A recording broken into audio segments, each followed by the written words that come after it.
Hi, class. Ashley Crawford here with Week 5 Discussion 1. For this discussion, we have been asked to answer 3 prompts, I believe 2 reflective, 1 projective. The first one was some ratings that stood out or left an impact or just something that stood out to you among the 5 weeks. And mine actually surprisingly came from very early on in the readings out of the superhero comic book with Chris Gallagher. We really didn't have much assigned readings in this.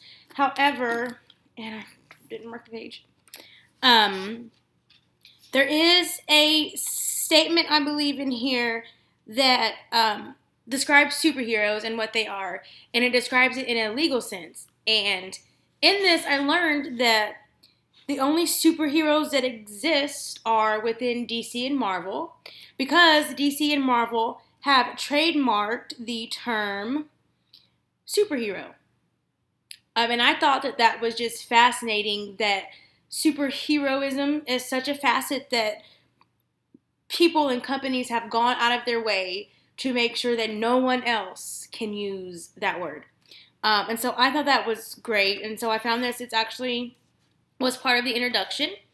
And it just says, superhero is a character owned by either DC or Marvel, because the 2 companies have maintained a jointly owned registered trademark on the word superhero. And this has been in place since 1979. I thought that was extremely fascinating. And so that was something that stood with me very early on. Again, we did not do much reading in this book, but the readings we were assigned were very helpful. Something that stood out to me in this Batman book was just the role and the presence of female characters, I guess you would say, in the book, and how the important role they played. For instance, and I may be pronouncing these wrong, with Yindel taking over and issuing that arrest warrant to Batman, and then with Kelly being Robin and going in that role and stepping up and being a sidekick to Batman, and at such a young age. I thought both of those were fantastic.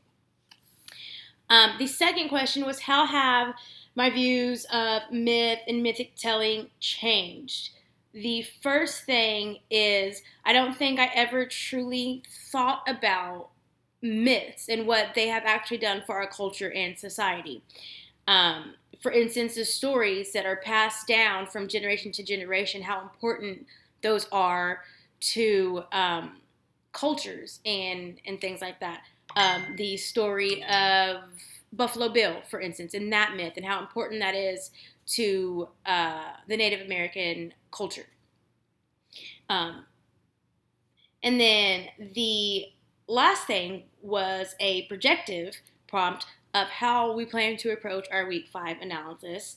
It is Friday, so I have been doing a little bit of background and outlining for this project. I plan to tackle this from first going through and looking at the evolution that Bruce and Batman went through together, and to point out how how Miller and the other writers of this book of the Batman Dark Knight Returns, how they really showed and played to Batman's age and all that. So I do want to point out to that. I want to talk about Batman as a myth as a whole, Batman as a facet. Why are we as a culture so fascinated with Batman? And so for right now, those are the approaches that I plan to take. If something changes, I will make another video post.